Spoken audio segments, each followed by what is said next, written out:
you. Thank you, and I'd like to welcome all of you to the Case for a Creator broadcast. My name is Mark Middleberg, and we're so excited for this evening.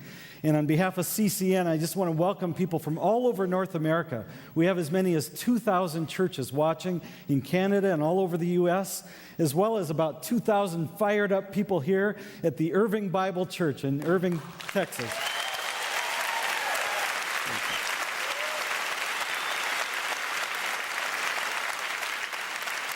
And I just need to say right up front, this is an interactive broadcast. We want to hear what you think. We want to hear your questions. We want to interact with you toward the end of the broadcast, but you can begin to think what questions are coming up in your mind as you hear the presentation and the talks.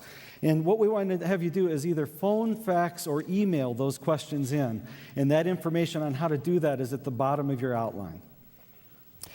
You know, there's a classic debate that's been going on for about a century in North America.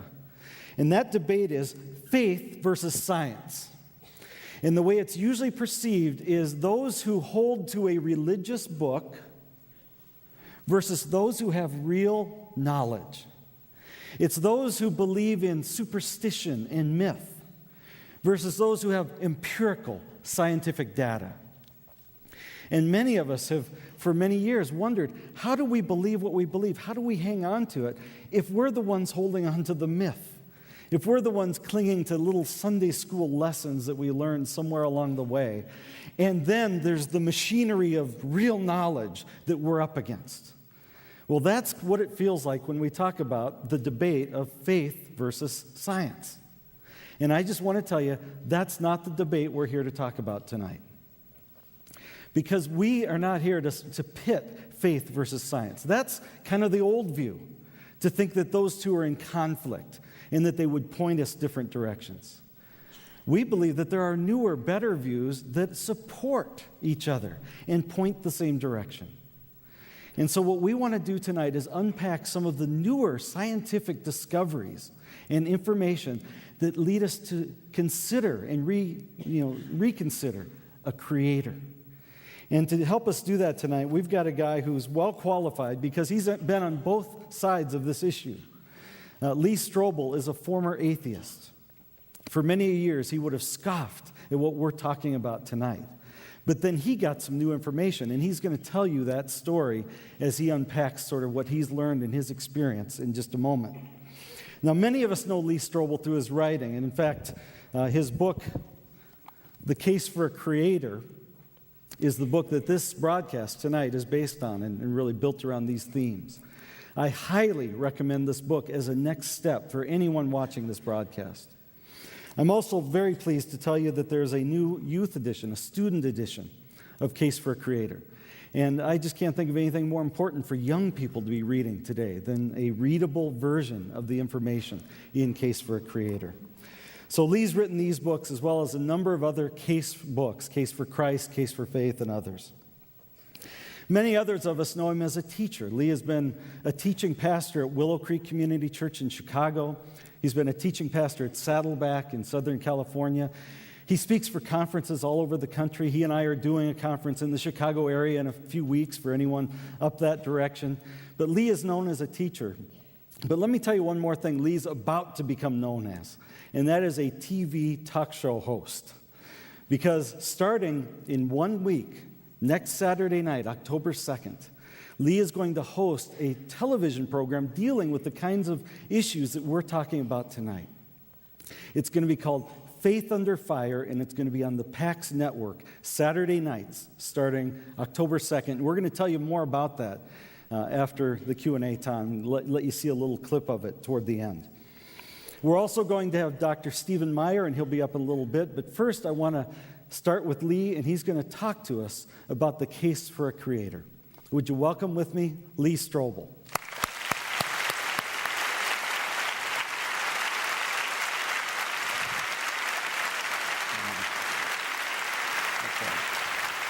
Thank you so much.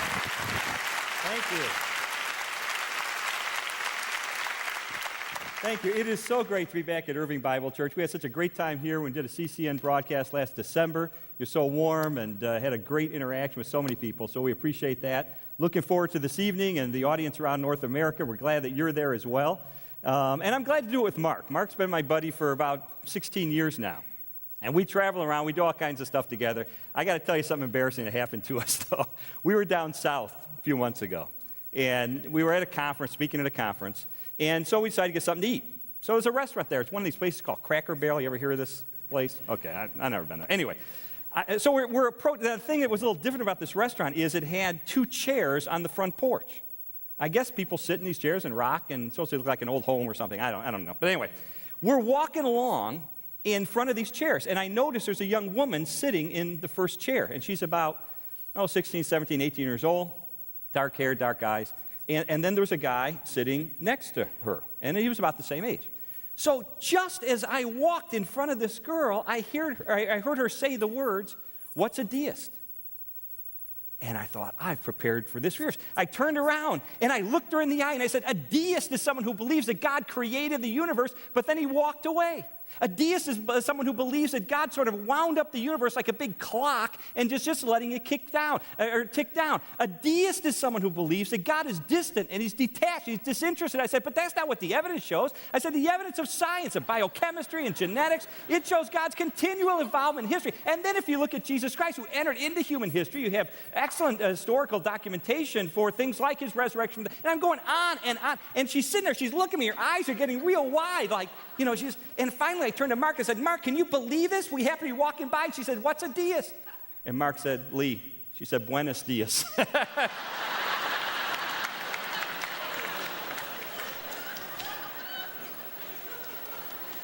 But you know what? We got into a great conversation about spiritual stuff. How could you not at that point? I mean, the ice had been broken, so... Well, we had a great discussion about the kind of things we're going to talk about tonight, which is the issue of origins and the issue of where do we come from, the issue of is there a creator, is there a God? It's great, isn't it, to be talking about something other than politics? Have you heard there's an election coming up? You heard about this thing? People are excited. People are talking about it. And I was in Washington, D.C. recently, and I was talking to a group, and I said, politics, if you want to understand anything, if you want to understand any word, what it means, the best way to do that is to break down the word into its component parts. So I said, to understand politics, you have to break down the word. So I said, the first part of the word is poly, the prefix poly. It means many. And polygamy means many wives. So the first part of the word politics is many. The second part of the word is ticks, which is blood-sucking animals. So you put those two together, you get a pretty good picture of what this is all about. But good news is we don't have to talk about that tonight. We got other things to talk about. And I want to take you back as we begin, back to the year 1966. Some of you, that's a long journey. Some of you weren't even around. But let's go back mentally anyway to 1966. The big song on the radio in 1966 was Michelle by the Beatles. That had just come out. And you could buy a loaf of bread for 19 cents. And the big breakthrough in television is for the first time an African-American, Bill Cosby, had a lead on a dramatic series called I Spy. And back then, you could buy a brand new car, a Ford Fairlane, for $1,600. It's a long time ago, friends. So, back in 1966, that was the year that I lost whatever little remnant I had at that time of my faith in God. In fact, I could take you to the exact location where I was when this happened. It was Prospect High School. I was a freshman in Prospect, Illinois, on the 3rd floor of that building, in the northwest corner, the 2nd row from the window, 3rd seat from the back. That's how this is imprinted in my mind. Because I was sitting there in introductory level biology, and I heard about a scientific experiment that Stanley Miller had conducted at the University of Chicago that absolutely shattered any faith I had in God. Here was what Stanley Miller did. He created in a flask what he believed was the early atmosphere of the primitive Earth. And then he shot electricity through it as if to simulate lightning. And sure enough, after a period of time, at the bottom of that flask, he found a red goo. And when he analyzed that red goo, he discovered it contained amino acids. And amino acids are the building blocks of life. Amino acids come together to form proteins out of which all living things are made. And I'm sitting there and I'm hearing this stuff, and the implications are obvious to me. God is out of a job. You don't need God if you can show that life formed all by itself, just with lightning going through the atmosphere of the early earth and amino acids magically appearing. And so for the first time in my life, I began to call myself an atheist. You didn't need God if he didn't create life. Now, I know some Christians believe, well, there's a compatibility between Christianity and evolution. You can believe both, but I didn't understand that as a student. I just didn't get that. Textbooks define evolution as being random and undirected and without plan or purpose. Listen to how one textbook defines evolution. By coupling undirected, purposeless variation to the blind, uncaring process of natural selection, Darwin made theological or spiritual explanations of life processes superfluous. What's that saying? God's out of a job. I thought, how could God direct an undirected process? How could there be divine purpose behind a purposeless and a random world? It just didn't make sense to me. As one leading evolutionist said, Darwin's greatest accomplishment was to show that, quote, living beings can be explained as a result of a natural process, natural selection, without any need to resort to a creator or other external agent. In fact, there's a prominent evolutionist named William Provine. He's at Cornell University. And he's a brilliant guy, brilliant scientist, and he's very candid. He's very honest. He said, look, let's just all admit it. If evolution is true, this is an evolutionist speaking, friends. He said, if evolution is true, there are 5 inescapable conclusions, and here's what they are. Number 1, there is no evidence for God. Number 2, there is no life after death. Number 3, there is no absolute foundation for right and wrong. Number 4, there is no ultimate meaning to life. And number 5, people really don't have free will. So here's an evolutionist saying, let's just be honest about this. Let's be grown-ups and let's admit, if evolution is true, then those are 5 inescapable conclusions. Time magazine once said, Charles Darwin did not want to murder God, as he once put it, but he did. And that was my conclusion. I felt very intellectually secure in my atheism. And I ended up marrying a woman several years later who was agnostic, and we had quite a happy marriage until she became a Christian. And that began to challenge me because I began to see positive changes in her character and her values and so forth. And it encouraged me to begin to investigate for myself, is there really any evidence that there is a God? Is there any evidence from science, from history, that Christianity is true? And I began to spend my time reinvestigating science. The very science that had taken me once into atheism, I began to look at it and study it with new eyes, trying to find out what the most recent findings of contemporary science show us. And what I found is an amazing thing that shocked me. And it is that the most current findings of contemporary science have established that science and faith are not at war, but that science, when done right, points powerfully toward the existence of a God who just happens to match the description of the God of the Bible. It was a stunning affirmation of what the Bible says about God in Colossians 1, verse 16, where it says, for everything, absolutely everything, above and below, visible and invisible, everything got started in Him and finds its purpose in Him. What was it that changed my mind? What was it that led me to completely reverse 180 degrees and say science doesn't point against God? Now, the new scientific discoveries are pointing toward God. That's what I want to discuss today. And my goals are very simple. Many of you are Christians. And my hope is that you will walk away even more in awe of the Creator and even more confident that Psalm 102, verse 25, is telling the truth when it says about God, in the beginning, you laid the foundations of the earth, and the heavens are the work of your hands. Many of you I know are spiritual seekers. You're investigating this. You're like I was, maybe an atheist, maybe just someone who's confused spiritually, who knows. But if you're investigating the stuff for yourself, as I hope you are, then I hope you will have the same response I did as I investigated this evidence, which was that Romans 1:20 is right when it says that, quote, since the creation of the world, God's invisible qualities, his eternal power and divine nature, have been clearly seen, being understood from what has been made. In other words, being understood from creation, so that people are without excuse. So what were the scientific facts that convinced me that there's a creator? Well, there is both negative and positive evidence in this case. First, the negative evidence against Darwinian evolution convinced me that purely naturalistic processes cannot reasonably account for the creation and the development and the diversity of life. For example, you remember that origin of life experiment that Stanley Miller conducted back in 1953 that I told you about, the experiment that helped lead me into atheism? Well, now that experiment has been completely discredited by scientists. It turns out that Miller's concept of what the early atmosphere of the primitive Earth was like has been supplanted by new discoveries that show that the atmosphere of the early Earth was much different than Stanley Miller had conjectured. And when you run the same experiment with what science now understands the early atmosphere of the Earth was like, you do not get the same results that Stanley Miller got. In fact, in one of science's greatest understatements, Stanley Miller himself admitted 40 years after his experiment, he said, quote, "The problem of the origin of life has turned out to be a much more difficult problem than I and most other people envisioned." Friends, that's an understatement. Probably the greatest origin of life researcher in the world is Klaus Doss, who's a biochemist.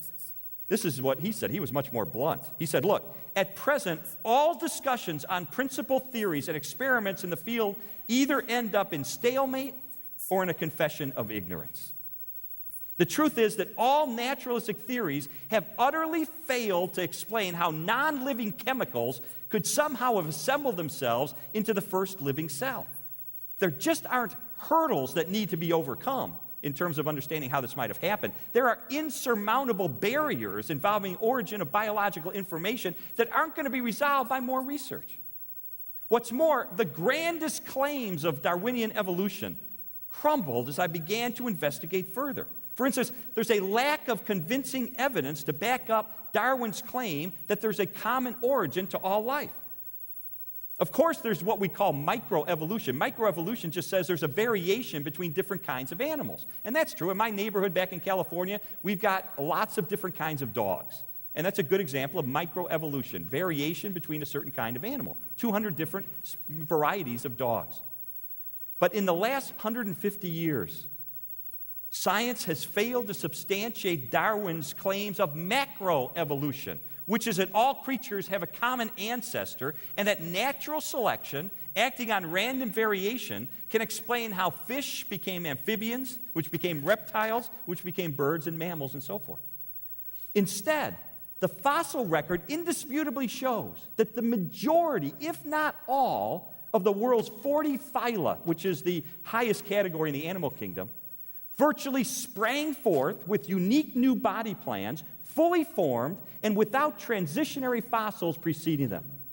There's absolutely no evidence of this gradual evolution that Darwin predicted. In fact, if you were to condense the history of the world into one 24-hour period, all of these life forms would have sprung forth in a mere 60 seconds. Friends, the fossil record has just failed to substantiate these grandest claims of Darwinism. Darwin knew it was a problem, but he predicted 150 years ago, he said, well, future discoveries will bear out my theory. They haven't. And when you think of Darwinian evolution makes the claim that a bat and a whale have the same common ancestor, would you not think we would have millions of transitionary fossils between those two, growing into those two kinds of... We don't. Science has not found it. No wonder that 100 scientists from a wide range of disciplines, with doctorates from places like Cambridge, Stanford, Cornell, Yale, Rutgers, Chicago, Princeton, Berkeley, Purdue, Michigan, and Temple, including professors from Yale Graduate School, MIT, Tulane, Rice, Emory, and the University of California and elsewhere, recently signed what they call a scientific dissent from Darwinism. This is what they declared. They took out a 2-page magazine ad and said, quote, "We are skeptical of the claims for the ability of random mutation and natural selection to account for the complexity of life. In other words, the emperor of evolution has no clothes. And I agree. I agree. As Mark said, friends, this is not a faith versus science issue. This is science versus science. And I was forced to conclude that believing in Darwinism would require a leap of faith that I was simply unwilling to make. But not only did the negative evidence tear down Darwinism, but I also found a whole raft of positive evidence. Evidence that has developed over the last 50 years from half a dozen different scientific disciplines that points powerfully and persuasively toward the existence of a creator. This is where it really gets exciting. These new discoveries just blew my mind.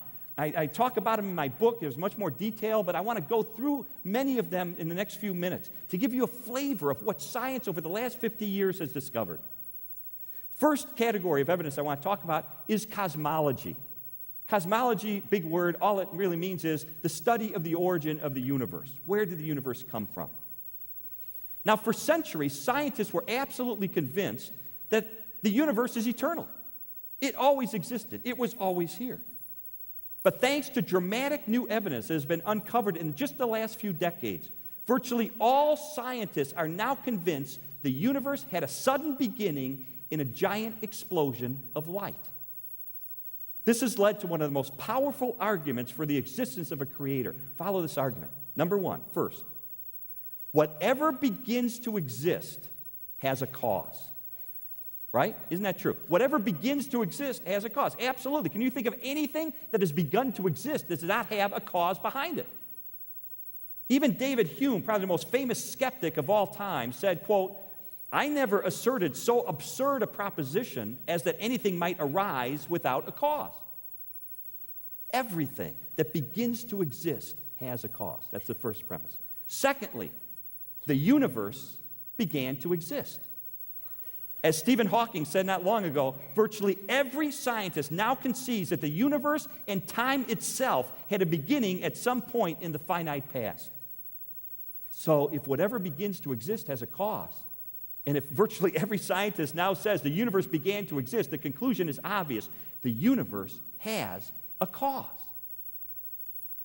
Do you see how this provides powerful evidence for the existence of a creator? In fact, Arno Penzias, who won the Nobel Prize as a physicist, and he discovered some of the evidence that helped establish that the universe did have a beginning. Listen to what he said. He said, "The best data that we have concerning the origin of the universe are exactly what I would have predicted had I nothing to go on but the 5 books of Moses, the Psalms, and the Bible as a whole."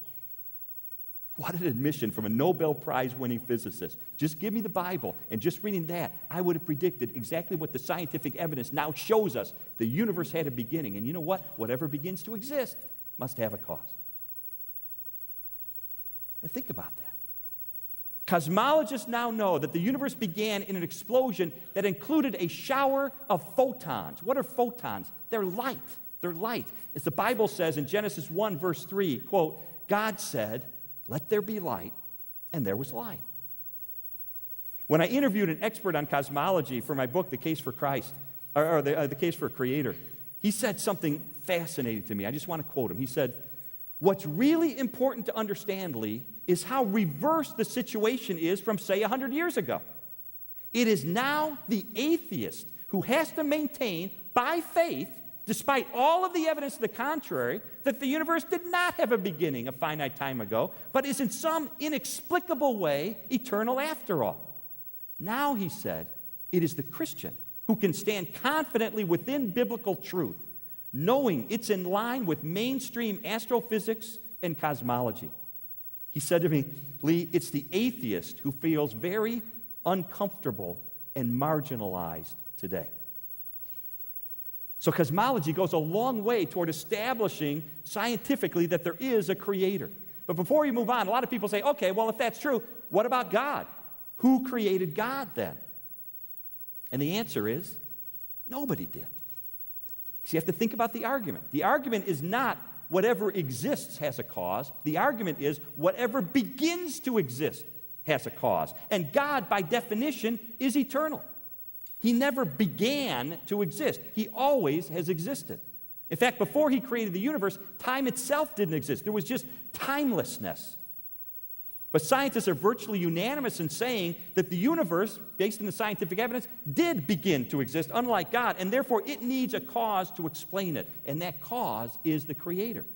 And by the way, atheists should have no problem with believing that God could be eternal, because for centuries they maintained the universe is eternal. They didn't have a problem with the universe being eternal. I don't see how they can have a problem then with God being eternal.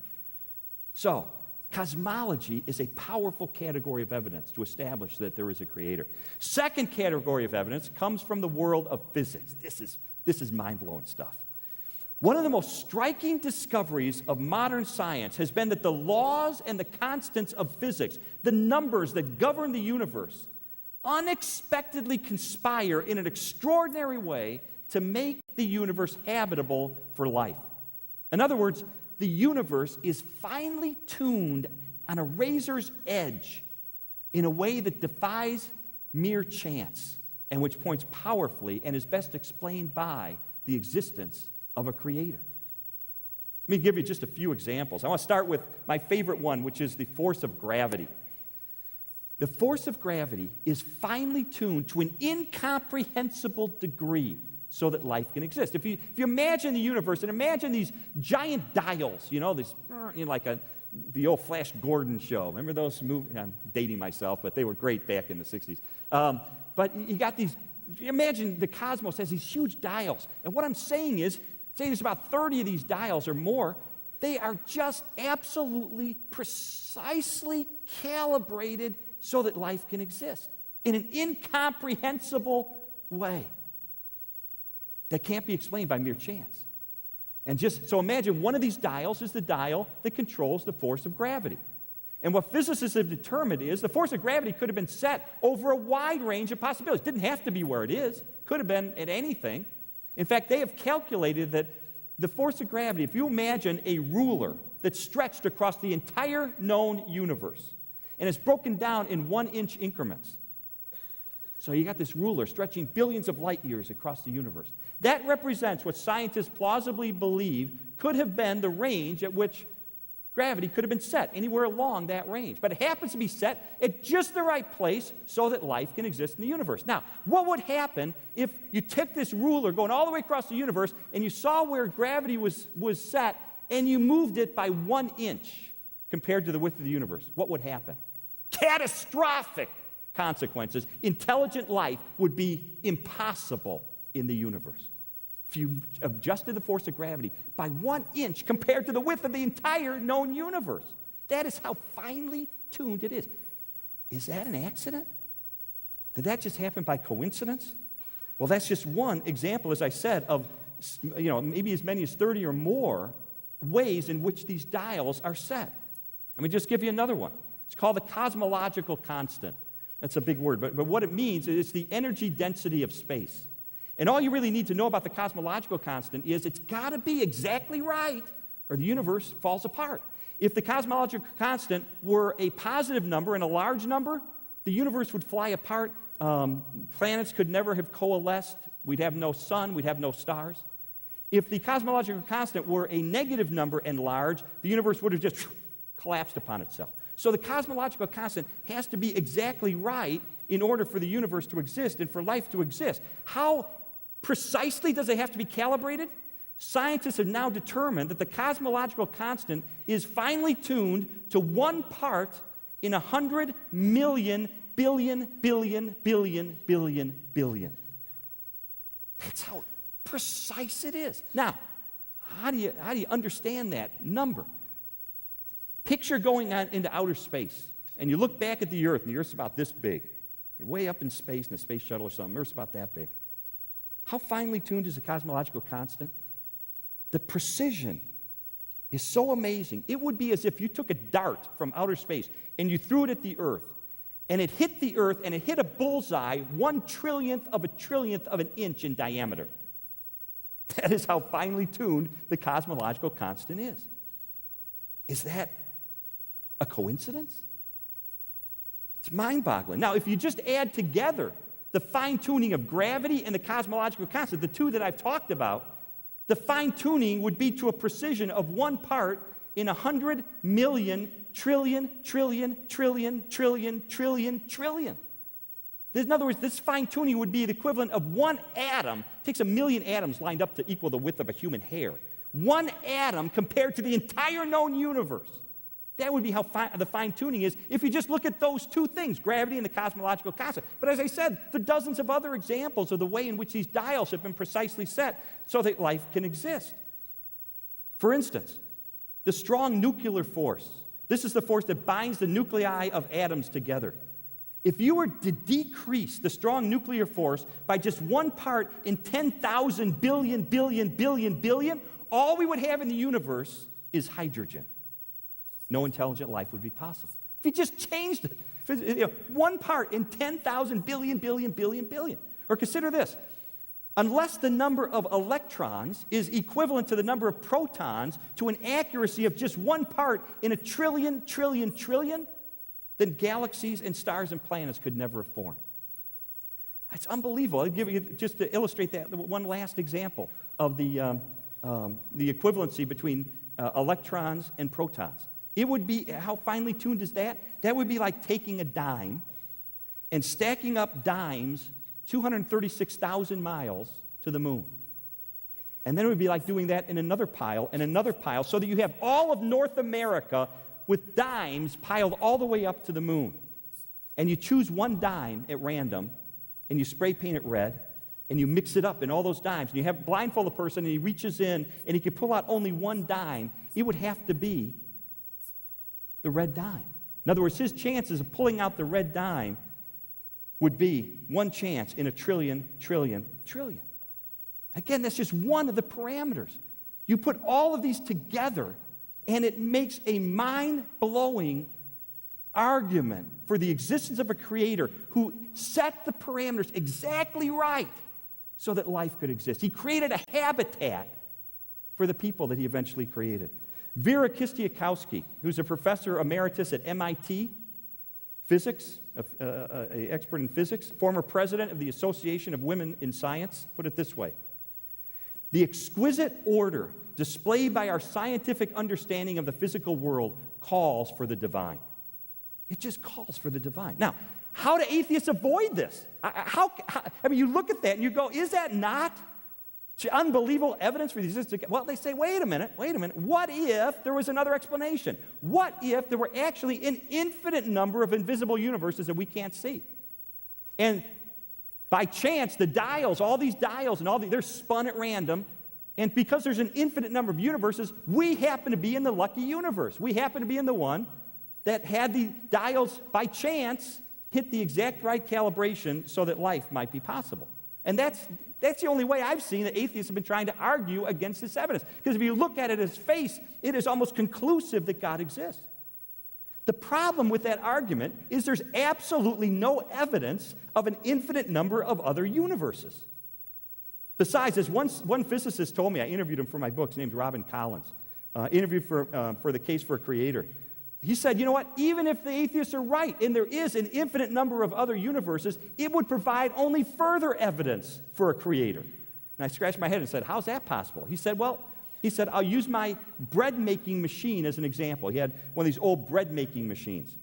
He said, if you want to make an edible loaf of bread, you need a well-designed machine with the right circuitry, the right heating element, the right timer, and you have to have the right ingredients in the right order and in the right proportions. And if you do that, you get a loaf of bread. If you don't do it right, you get a hockey puck, basically, essentially is what you get. Now, he said, a universe is far more complicated than a loaf of bread. And if it takes a finely tuned mechanism and the right ingredients to produce a loaf of bread, then it would require a finely tuned mechanism and finely tuned process to produce many universes, and such a finely tuned mechanism calls out for a creator. So either way, the creator wins. So I believe that the evidence of physics by itself is so powerful. In fact, it was so powerful, it was successful as being a major reason that an atheist, educated at Harvard University, a professor at Georgetown University named Patrick Glenn, it was a central reason why he moved from atheism to Christianity. He wrote a book about it called God, the Evidence. And here's what he said. Today, the concrete data point strongly in the direction of the God hypothesis. Those who wish to oppose it have no testable theory to marshal, only speculations about unseen universes spun from fertile imaginations. Ironically, he said, the picture of the universe given to us by the most advanced 20th century science is closer in spirit to the vision presented in the book of Genesis than anything offered by science since Copernicus. And it was largely because of this evidence that Patrick Glenn turned from atheism to faith. So, in personal opinion, the evidence from cosmology and the evidence from physics, to me, is probably enough to convince a lot of folks there is a creator. But there's more. I want to go to the third category of evidence. That is biochemistry. Biochemistry. Charles Darwin said something very interesting in his writings. He said this, quote, "If it could be demonstrated that any complex organ existed which could not possibly have been formed by numerous, successive, slight modifications, then my theory would absolutely break down." That's what he said. And you know what? Biochemist Michael Behe of Lehigh University, who I also interviewed for my book, has demonstrated just that through what he calls molecular machines that are irreducibly complex. What does he mean by that? Well, he uses a mousetrap as an example, or as an analogy. A mousetrap, if you picture it, has basically 5 components. It has a base, it has a metal hammer, it has a spring, it has a catch, and it has a metal bar. All of those components must be present, and they must be in the right spatial relationship to each other for the mousetrap to work. If any of those components is absent, the trap doesn't catch half as many mice. It doesn't catch any mouses, mooses, what are they? Little critters, the little ones with the whiskers. Mice. It won't catch any mice at all. Now, evolution cannot produce a biological mechanism akin to the mousetrap all at once. It would be impossible for the odds for something biological mechanism like a mousetrap to have all the parts come together at one time. Nobody would suggest that is at all possible. But here's the thing. There are biological systems analogous to the mousetrap that you cannot produce by numerous successive slight modifications because the precursor system would be missing a part, and therefore it wouldn't function. And there would be no reason for it to continue to exist. Natural selection only chooses systems that are already working. And so you have to have all the parts together. They all have to be in the right relationship with each other for it to work. Missing a part, it doesn't work. So you can't build it slightly over time because it wouldn't function at all until all the parts were present. And if it isn't functioning at all, evolution would not preserve it. When we look at the mousetrap, what do we see? We see obvious signs of an intelligent designer. But what's truly amazing is in the last 50 years, as science has delved into the biological realm, we see the same thing over and over again. We see evidence for an intelligent designer. Give an example of a biological machine called a bacterial flagellum. And what that is, some bacteria have little tails on them. And this flagellum is like a motor. It's like a rotary motor that propels bacteria through fluid. Now, all of the parts of this little bacterial motor, all of the parts have to be present and fully functioning for this thing to work. Now, this little motor, it's an amazing thing. It's 1/100,000th of an inch long. But it can spin at 10,000 RPMs. It can stop in a quarter turn, and it can spin backwards at 10,000 RPM. Can you believe that? If you know anything about cars, you ever see that Honda S2000 sports car? It can only spin at 9,000 RPMs. This little thing, 100,000th of an inch long, 10,000 RPM, stop at a quarter turn, and backwards 10,000 RPM. Howard Berg of Harvard University said, it is the most sophisticated motor in the universe. Science, with all of our technology, cannot produce anything like it. He said, it is the most efficient motor anywhere. Well, genetic studies have shown that between 30 and 35 proteins are needed to make a functional flagellum, this little motor. If you eliminate one of the parts, it doesn't spin at 5,000 RPM. It doesn't spin at all. And Darwinists have not been able to come up with any rational explanation that would explain how this could have come about by naturalistic means. So I interviewed Dr. Behe for my book, and he told me this, quote, "My conclusion can be summed up in a single word: design. I say that," he said, "based on science. I believe that irreducibly complex systems are strong evidence of a purposeful, intentional design by an intelligent agent." That's his conclusion from the science. Especially when we look at the fourth scientific development I want to discuss, the last one we'll go into, and that is DNA, or biological information. In fact, scientists, I'm sure you read about this not long ago, finished mapping the human genome. And it was very interesting. The human genome is the blueprint inside every cell that explains how to build all the proteins in your body. And I love the words of President Clinton when they announced this breakthrough. They'd actually mapped the human genome. He said, "Today, we are learning the language in which God created life." And that's exactly true. DNA is quite literally language. It's language. Inside every one of your 100 trillion cells in your body is this famous double helix of DNA. And if you were to open it up and stretch it out, it would stretch out 6 feet long inside every one of your cells. And it is encoded with a 4-character chemical alphabet that precisely spells out the assembly instructions for all of the thousands of different kinds of proteins out of which your body is constructed. In fact, DNA is the most efficient information storage system in the universe. Our science cannot come anywhere near replicating the ability of DNA to contain information. I'll give you an example. This will blow your mind. Picture a teaspoon of peanut butter. You know what that looks like? A teaspoon of peanut. Now imagine that's not peanut butter. Imagine that is pure DNA. How much genetic information could that teaspoon of DNA hold? Just 1 teaspoon of DNA could hold all of the precise assembly instructions for all of the proteins of every one of the 1,000 million species of animals that have ever existed on the planet, and still have information left over for all of the information in every book ever written. That is how efficient DNA is in storing information. It's absolutely mind-boggling. Now, how does DNA point toward God? Well, think about this. How many people saw the motion picture Contact? Anybody ever see that movie? Wow, more than I thought. It didn't do that well. That's kind of surprised. Well, the movie Contact is based on a book by Carl Sagan.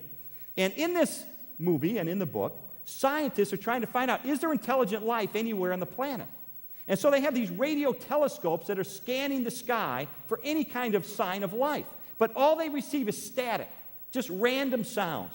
And they make the very reasonable conclusion that there's no intelligence behind these random sounds. That's just a sound that is out there in the universe. But then one day, they begin receiving a transmission of prime numbers. Prime numbers are numbers that are divisible only by themselves or by the number 1. So they start getting these numbers coming at them. And the scientists reason, and again, this is quite rational, they reason it is far too improbable that there would be natural causes behind a string of numbers like that. This wasn't disorganized static. This was information. This was a message with content. And from that, they concluded there must be an intelligence behind these numbers. Carl Sagan himself said, look, the receipt of a single message from space would be enough to know that there's intelligence out there. But, friends, what is DNA? It is a message with content. It is a language. Just like English uses a 26-letter alphabet, DNA uses a 4-letter chemical alphabet. In fact, inside every cell of the human body is as many words as you would find in thousands of editions of your Sunday newspaper. It's the specific, detailed, written instructions for how to build all of the proteins in the human body. Where did that come from? If a single message from space is enough for us to conclude there must be an intelligence behind that, then what about this vast amount of information that's contained in the DNA of every animal on the planet? Nature by itself can't produce information. It can produce patterns. You know, if you're walking down the beach and you see ripples in the sand, what's your conclusion? Well, that nature, the waves, were coming up on shore and created this pattern. Nature can produce patterns, no problem. But if you're walking down the beach and you see John loves Mary and a heart with a arrow through it, you wouldn't conclude that the waves created that. Why?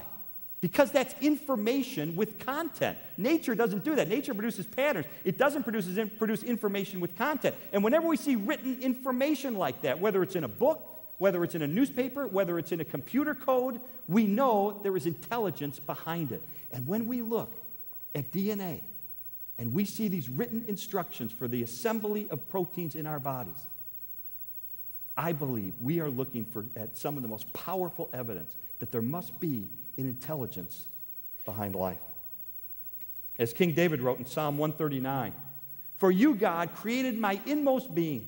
You knit me together in my mother's womb. I praise you because I am fearfully and wonderfully made. Your works are wonderful. I know that full well." And there's plenty of evidence from 21st century science to know that full well. As one of the leading experts in the molecular world, Dr. James Tour of Rice University, he is on the cutting edge of nanotechnology. He files a new patent about once a week. I had lunch with him recently. It's unbelievable what they're building on the molecular. He builds molecules for a living. That's what he does. He creates molecular machines. He says, very hard work. That's what he does. This is what he said, quote, "I stand in awe of God because of what he has done through his creation." He said, "Only a rookie who knows nothing about science would say that science takes away from faith." He said, "If you really study science, it will bring you closer to God." This from one of our greatest scientists of our generation. In other words, science, when done right, points toward God. And more scientists are coming to that conclusion. In a minute, we're going to meet Dr. Stephen Meyer, have a time of questions and answers, and being able to go deeper into that topic. But before we do, I want to tell you one last story about a scientist. His name is Dr. Dean Kenyon. He was a professor of cell and molecular biology at San Francisco State College. And he believed he figured out the answer to the origin of life. He got it. He figured it out. He said, you don't need a creator. It happened on its own. In fact, he wrote a book back when I was in college. This was a book everybody was all excited about. Biochemical Predestination is the book. It's all predestined in a sense, is what he said. What he said was the building blocks of life, these amino acids, must have some sort of inherent chemical attraction. And this inherent chemical attraction causes them to automatically organize themselves into the first primitive living cell. That's what happened. It was predestined in a sense, just because of the inherent chemical abilities. They just kind of came together and organized themselves, and that's how life developed. And he wrote a textbook on this. He co-authored a textbook. Back when I was in school, this was hot stuff. But then you know what happened? New discoveries came about. And scientific discoveries in the ensuing years began to cast some doubt on Dr. Kenyon's theory. And pretty soon, not just casting doubt, pretty soon the science absolutely disproved his idea. And it was right here in the city of Dallas that Dean Kenyon stood up before a group of scientists and said, I repudiate the conclusions of my own book. In a sense, that's what he said. He repudiated the conclusions of his own textbook because he said, that is not where the evidence points. And then more and more, since then, additional evidence has come forth about how amino acids actually are assembled into proteins to create living creatures. And Kenyon began to shift his opinion as a scientist 180 degrees. In fact, a friend of mine produced a computer animation to show how scientists now understand how the information I talked about in DNA is used to assemble amino acids into organs and so forth in human bodies and in all living things. And so I want to show you a little clip from this documentary. It's a wonderful documentary. It's been shown on PBS. It's called Unlocking the Mystery of Life. Unlocking the Mystery of Life. And I want to show you this. It'll just take a couple minutes.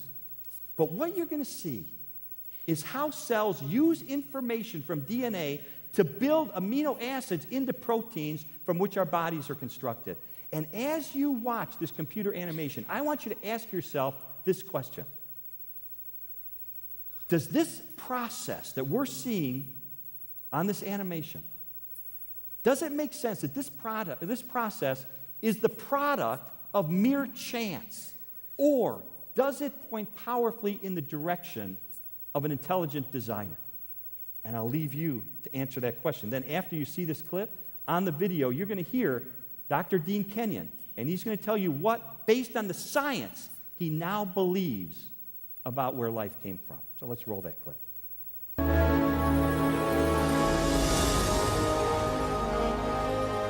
With computer animation, we can enter the cell to view this remarkable system at work.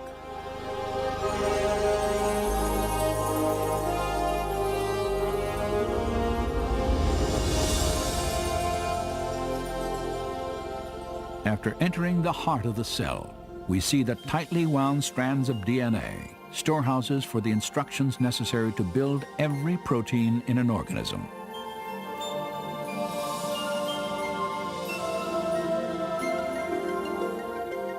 In a process known as transcription, a molecular machine first unwinds a section of the DNA helix to expose the genetic instructions needed to assemble a specific protein molecule.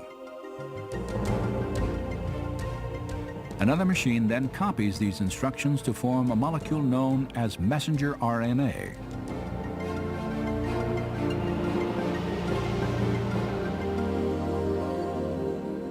When transcription is complete, the slender RNA strand carries the genetic information through the nuclear pore complex, the gatekeeper for traffic in and out of the cell nucleus.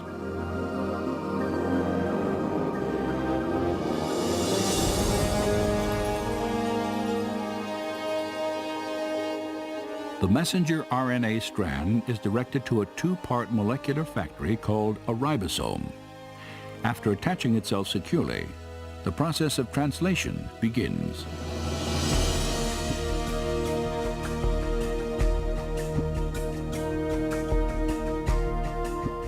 Inside the ribosome, a molecular assembly line builds a specifically sequenced chain of amino acids.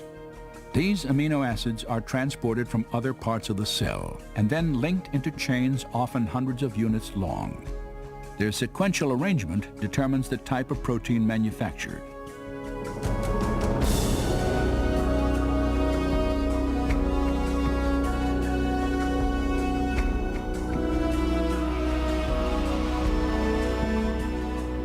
When the chain is finished, it is moved from the ribosome to a barrel-shaped machine that helps fold it into the precise shape critical to its function.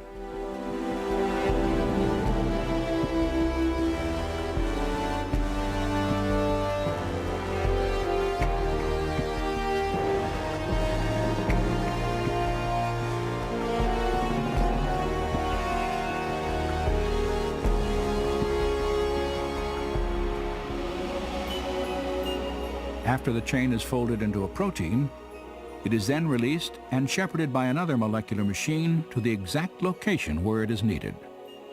This is absolutely mind-boggling to perceive at this scale of size such a finely tuned apparatus, a device that bears the marks of intelligent design and manufacture. And we have the details of an immensely complex molecular realm of genetic information processing. And it's exactly this new realm of molecular genetics where we see the most compelling evidence of design on the Earth.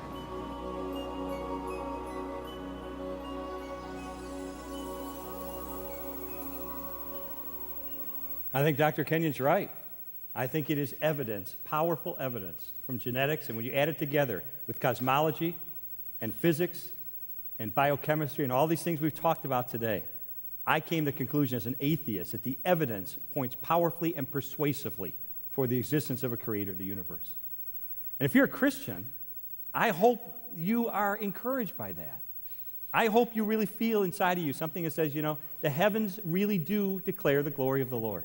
That whether we look through a telescope or whether we look through a microscope, the last 50 years of scientific discoveries have built a powerful, persuasive case for a creator.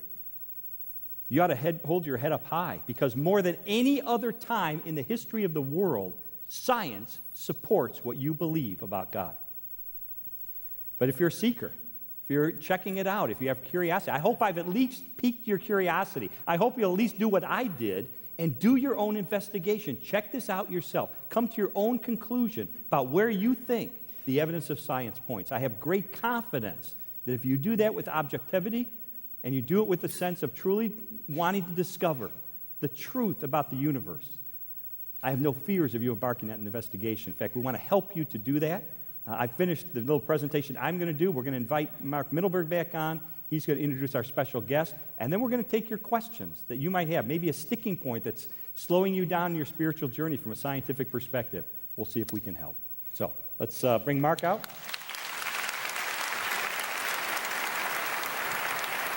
Here you go. Good job.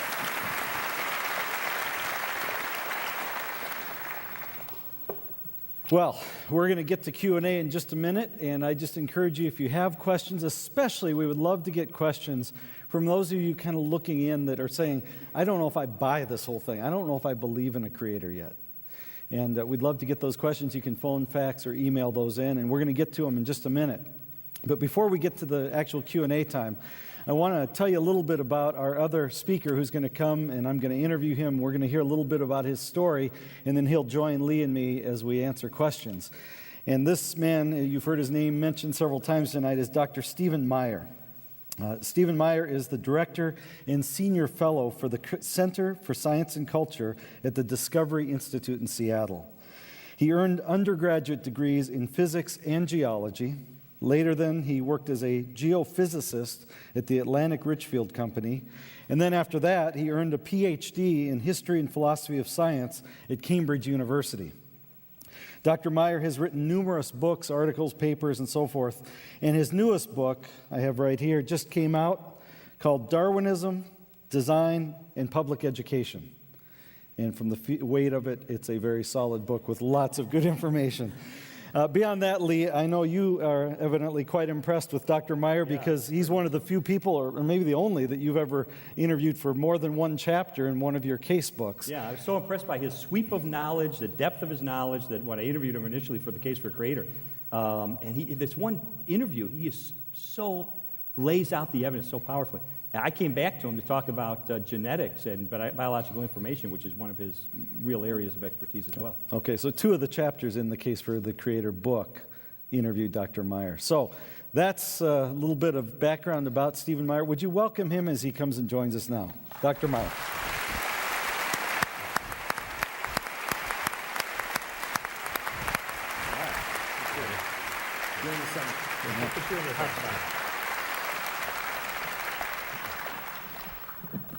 Okay, if I call you Steve? Sure. Okay. Dr. Meyer. Y'all. Let's just start, because I know we're here in Dallas as we do this broadcast, and a number of years ago you had a meeting that you attended here, right here in Dallas, that played as a pretty important part of your whole journey in your view of science and so forth. Early in my career, I was working at an oil company, Atlantic Richfield, here in Dallas. I was my Texan friend said I was looking for oil out in the Gulf.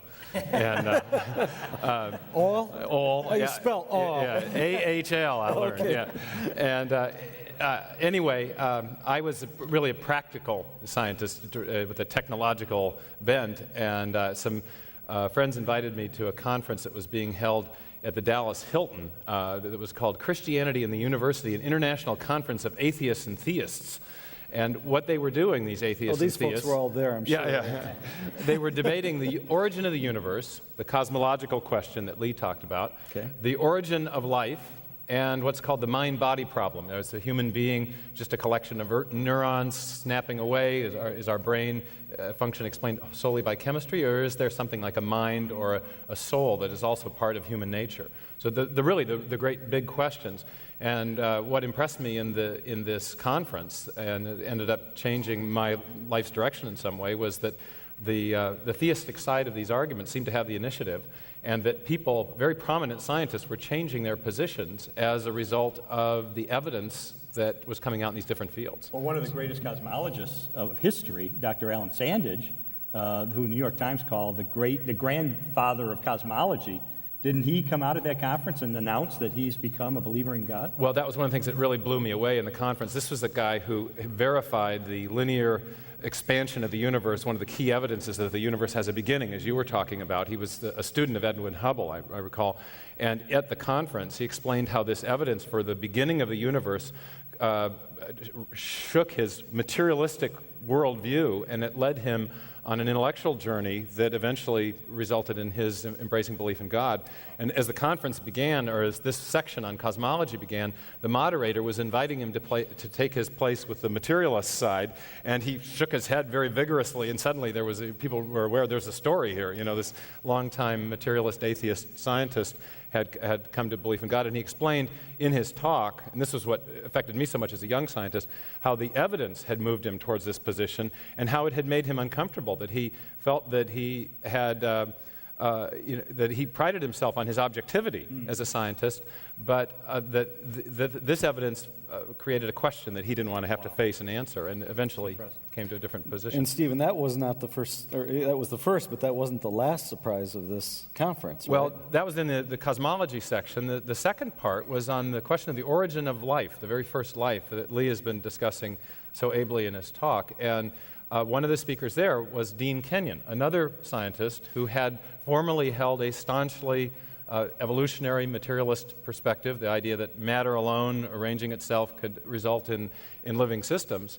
And he came to repudiate his own book, this book, Biochemical Predestination, that you mentioned. I wonder if I get my money back. Yeah. You know, he's repudiating. Mail it to him, Taking see us what he back. says. Thank you. And this is very impressive because this was a guy who was very well known in the field of origin of life, biochemistry, and he had come to a completely different view and had embraced the design hypothesis based on, in part, the evidence from the information in DNA. That was a key argument. And there were another scientist there in that session, Charles Thaxton, and Walter Bradley had just published a book called The Mystery of Life's Origin, in which they had floated this idea that the presence of information in the living cell was and is evidence of intelligent design, of an intelligent cause, as they put There it. must have been just shockwaves going through the group seeing all of this. Well, what was interesting is a very spirited debate at this. You know, Yeah. there was still the other side, and they were contesting, but it seemed that they were guilty of the special pleading. They said, you know, we need more time. You know, yes, it's a problem. We haven't solved this yet. Of course, that's not the impression you get from reading the textbooks. Of course. And so the people at the very highest level of science were very, very candid about the inability of materialistic evolutionary scenarios to explain the origin of the first life. And at this conference, there were some very prominent people breaking with that viewpoint and saying, no, things look designed because they really were designed, and they said that's the best evidence. So. Okay, and then this had quite an impact on you as you went on for further training and school. Well, I got to meet some of these scientists at the conference. A couple of them, Charles Thaxton in particular, was working at the time in Dallas. And so I began to pick his brain and began to mull this over myself. And a year later, I was leaving the oil company and going to grad school in England. I was fortunate enough to get a Rotary scholarship and went over there. And I began to work on a number of topics, but I ended up doing my PhD dissertation on the question of the origin of the first life and the controversy about it, and I had, therefore, more time to think about the whole thing. At Cambridge. And then University. you met someone over there that was prominent in this. In 1987, I got a call from a fellow grad student from Berkeley, and he said, I have this quirky law professor friend from back home. He's over here, he's on sabbatical, he's supposed to be studying torts, but he's gotten obsessed with evolution. Would you talk to him, he said. And it turned out that this quirky law professor was Professor Philip Johnson, who later made a name for himself arguing the skeptic's case against Darwinism in his book, Darwin on Trial. Which is just one of the best books people could read. Very, very clear exposition of the problems. And so our mutual friend set up a meeting for us. I have to admit I was a little skeptical because I'd met some, kind of late career, quirky type people that would get into this subject. And what I encountered in Phil Johnson was really a prodigious intellect and somebody who had really put his finger on the key issue, which is the evidence for Darwinian evolution what makes it so dominant and compelling, or have the rules of science been set up so that it's impossible to think about any other hypothesis? And he and I had both come to the conclusion that the rules of science, as many scientists perceive them, were such that they were excluding consideration of design from the outset. And that's How so? Explain that a little. well, there's a rule of method that scientists adopt, and it has a big name. It's called methodological naturalism. And that just means that if you're going to be a scientist, you have to explain everything, including the origin of life, by reference to purely material processes, matter and motion, matter and energy. And if you invoke anything else, then you've gone outside science. So anything else is considered to not be scientific. Well, but if those are the rules of science, Professor Johnson showed that then something like Darwinian evolution has to win out as the top theory. It's got to be a material process. Because by definition, God's out of the game. Well, or by definition, an intelligent cause, a design is out of the game, and maybe that designer is God. But you can't even consider the idea that there was any kind of intelligent guidance or design involved. Well, so that we think this rule of science is actually limiting to the intellectual freedom of scientists. We think the most important rule of science is not that you come to a certain predetermined conclusion, but rather that you follow the evidence wherever it leads, and that you find the hypothesis that best explains the data. That seems so simple. Follow the evidence where it leads. I mean, That's what I did. Yeah, isn't that what all scientists are supposed to do? I didn't know I wasn't supposed to. Sorry. You broke the rules of science. You broke some rules. You mentioned Michael Behe. He has a T-shirt that says, "Let's break some rules." And the rule we want to break is the idea that we've got to put the evidence into a straitjacket and make it come out to a predetermined conclusion. We want to say, look, are the kind of things that we're seeing in living systems, these little machines, these circuits, the software, the digital code of the DNA, are they the kinds of things that are best explained by undirected natural processes, wind, erosion, natural selection, that kind of thing? Or are they better explained by an intelligent cause? And we think based on our experience. As you pointed out, we know from our experience that intelligent agents create information. That is part of our knowledge base. And so when we see information in living systems, the inference that they were designed is a very plausible one. And Bill Gates has a quote that I like. He says that DNA is like a software code, only much more complex than any we've been able to write ourselves. If you think about what it takes for Bill Gates to generate software at Microsoft, millions spent. He's got programmers, Yes. intelligent designers. Yeah. And so the fact that there is information in every living cell of every living organism seems to suggest that there is an intelligence, a programmer behind life. Okay.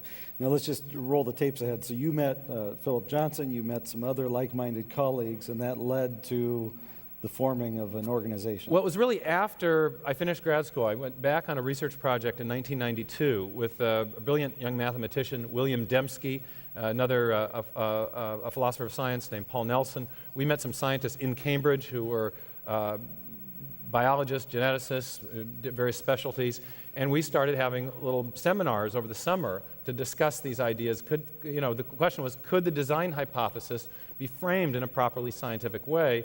Was it really the best explanation? Those kinds of questions.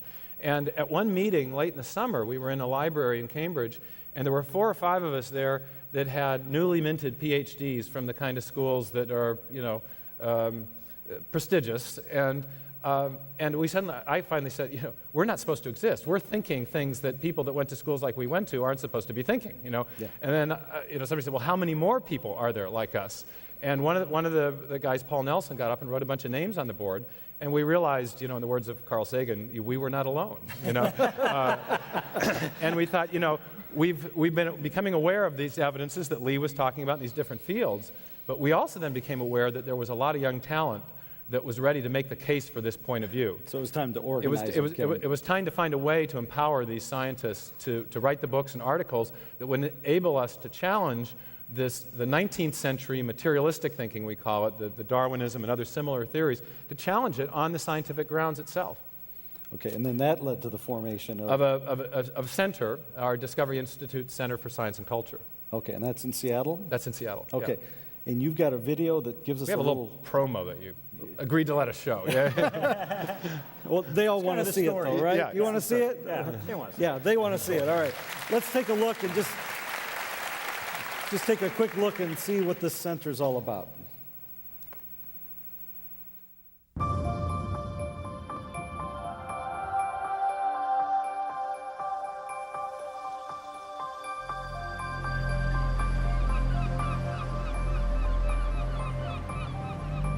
In the early 1990s, a group of scientists and philosophers met in a series of scientific conferences to discuss an intriguing body of new evidence. In biology, biochemistry, physics, and astronomy, new discoveries were challenging long-held ideas about the origin of life and the universe. And to many scientists, these discoveries also pointed to a radical possibility: intelligent design.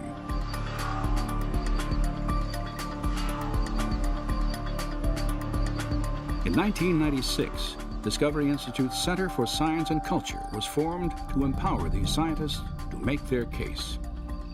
Since then, fellows with the Center for Science and Culture have published more than 40 books, published dozens of articles, and participated in high-level scientific debates at Harvard, Yale, and other universities. Center scholars have also helped create 3 science documentaries and change science education policy in states and school districts around the country. Their scientific work has important implications, for it lays axe to a system of thought, to an idea that has shaped nearly every area of our culture. And it's the idea that matter is all there really is fundamentally, and all the things that we see around us are just different arrangements of matter that were produced by unguided, undirected processes. If you think that a human being is nothing more than matter in motion in a particular arrangement, that affects your idea of the sanctity of life. It gets rid of any idea of a higher morality. The philosopher Dostoevsky said, if God is dead, then all things are lawful. And in effect, Darwinism and other theories made it possible intellectually to think that there was no God. I mean, we think of all these issues that are at stake in the culture war: abortion, euthanasia, infanticide, the sexual revolution, the status of the traditional family. Why have all these evils thrived now in our time and not earlier? They're symptoms of an underlying worldview problem, and it's a worldview called scientific materialism.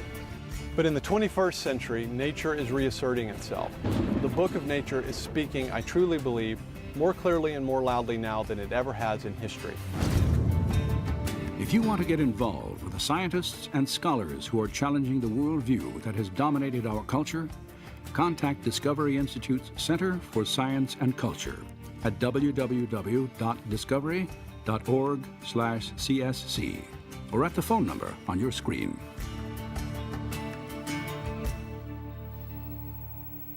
Cool. Okay. Very impressive. Great.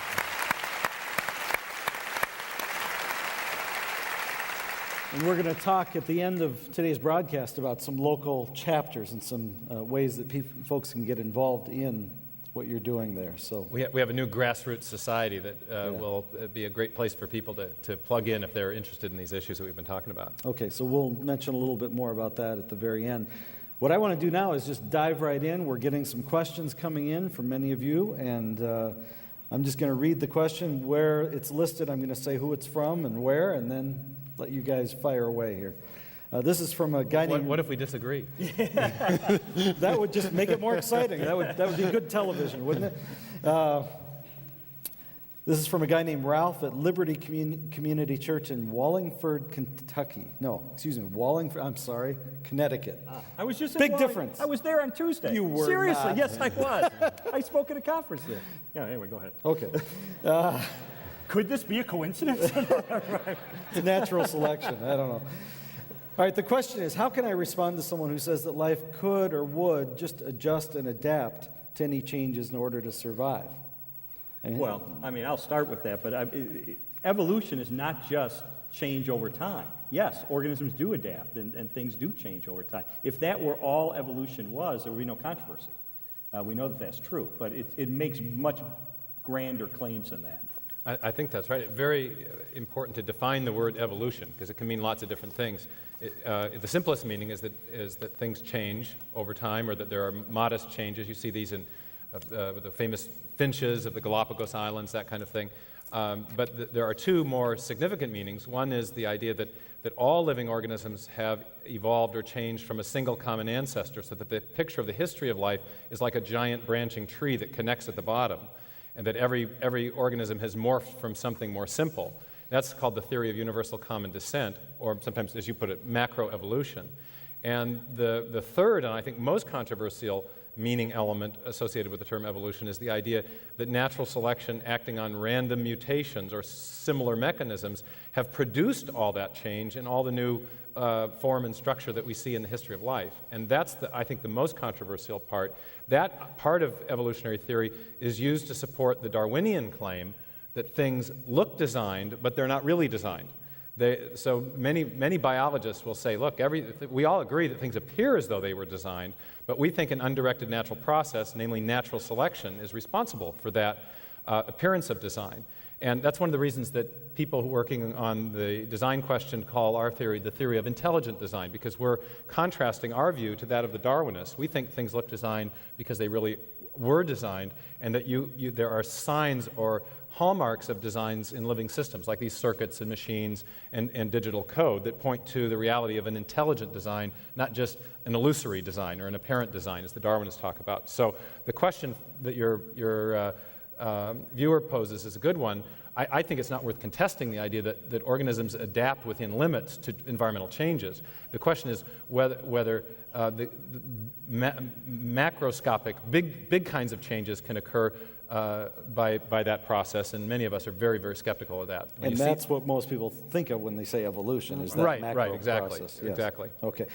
Here's an interesting question from Mark at Hillcrest Baptist Church in Jamestown, New York.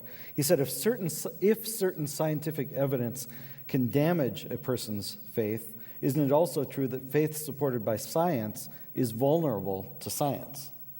Yeah, it's an interesting question. I mean, especially for you as a science philosopher, if science is kind of provisionary, if it can change, then is it possible that the rug could be pulled out from the conclusions that many of us have reached, that the evidence points toward? Yeah, do you make faith vulnerable by hitching it to the wagon of science? Well, I think there is a certain sense in which you do, but that goes along with any kind of biblical faith. I mean, Christians believe that the resurrection occurred, and they believe that on the basis of eyewitness testimony, which is a kind of historical evidence. Right. So I think the question is, when you're forming a worldview, you have to form it. I mean, if you want to have a reasoned position, you have to evaluate your worldview in relation to evidence. And yes, our view of evidence can change. I think it's also a bit of a myth that things change quite as much as sometimes is assumed when we encounter a question like that. I think it's unlikely that we're going to learn that there aren't molecular machines in cells, for example. That's part of our factual knowledge. What changes in science are the big theories, and I think that's where we have to engage our mind. I think there was enough evidence in the 19th century, I think, to refute Darwinism, but what was driving it was this commitment to finding a naturalistic answer, no holds barred. Yeah.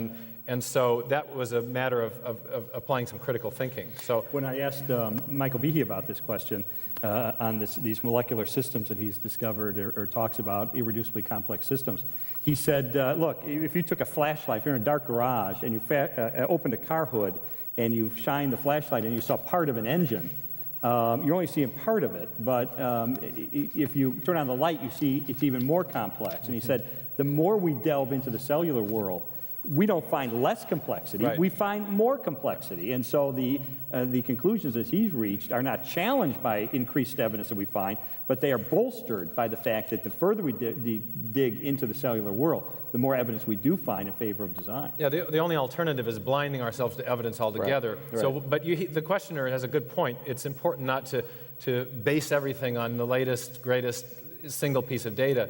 A more judicious approach is to weigh things on the preponderance of the evidence. Look at the trend lines, as Lee is suggesting. The Bible tells us to be lovers of truth. I mean, if you're a Christian and you want your faith based on what makes sense, you want to love truth wherever it comes from, including Scripture and science. Well, and the great message of Lee's talk tonight is that the evidence from science is running strongly and pointing strongly in favor of a theistic conclusion. Right.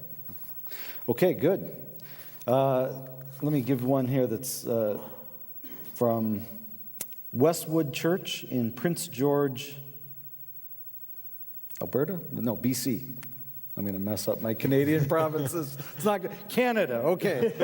Here we go. I can't read it, so. But can you explain why people, in the Darwinian view, Lee, you quoted some implications. If everything came from blind chance, then one of the implications, the fifth one you read, was that there is no free will. Why would a person in a naturalistic view say there cannot be free will? Yeah, I mean, I think that's what William Provine was saying is some of the implications of Darwinism. I think his point is that if it is purely a materialistic world, then things are determined. I mean, it's the action of molecules and atoms moving around and so forth that creates change and so forth. We don't really have the ability to have free will. Is that? I got a little cartoon in one of my PowerPoints where there's this hapless little guy standing in front of the judge, and he says, "Not guilty by reason of millions of years of evolutionary selection for aggressive behavior, Your Honor." I think what I appreciate about Will Provine is that he's very candid about where Darwinian theory leads in terms of its worldview implications. And he says that Darwinism supports the idea that the universe is self-organizing, self-creating, that it's a self-contained materialistic system. And if that's true, then human beings are nothing more than matter in motion, and then our choices are not things that we make. They're really rather determined by the atoms and the neurons in our brains, the materialistic processes. So instead of, remember old Flip Wilson, the devil made me do it, my Darwinism made me do it kind of thing. In fact, in my book, I have another chapter I didn't talk about tonight because I'd still be talking. We wouldn't want that. About consciousness and the scientific discoveries in recent years that show that where Christians have believed we are we are body and spirit, that new scientific discoveries are supporting that, and that we're not just bodies, we're not just a collection of atoms that are determined, but that we do have a consciousness. And that we, when you look at the biblical explanation of a body and a mind or spirit, that is consistent with what science is showing us today. And I have an interview with J.P. Moreland about that in my book. It's actually one of the strong arguments. I think so, yeah. JP is also a fellow at Discovery, and he's got some excellent papers on our website at discovery.org. Yeah, there's people great stuff on the website. Want to delve into that issue. Great. Yeah. All right, let's get down to a little more of a concrete one. This, again, is from Hillcrest Baptist Church in Jamestown, New York. The surface of the fossil record has barely been scratched worldwide. And today is not the end of that search, and it's ongoing. So isn't it unwise to claim today's evidence amount to absolute proof? Again, that's a question of the preponderance of the evidence, and there's some very interesting papers that have been done in statistical paleontology. The question is the fossil record that we have complete or incomplete? And one of the scientists who's worked on this has shown that it's kind of an intriguing pattern. I'm sure there's lots more strata to explore, and I'm sure we'll find new things, but the new finds continually fall into existing taxonomic categories. So if you imagine the history of life in the Darwinian picture of lines of descent connecting at the base, always connecting to a deeper common ancestor, what you find is that the fossil record is well represented along the branches, but selectively underrepresented at the nodes.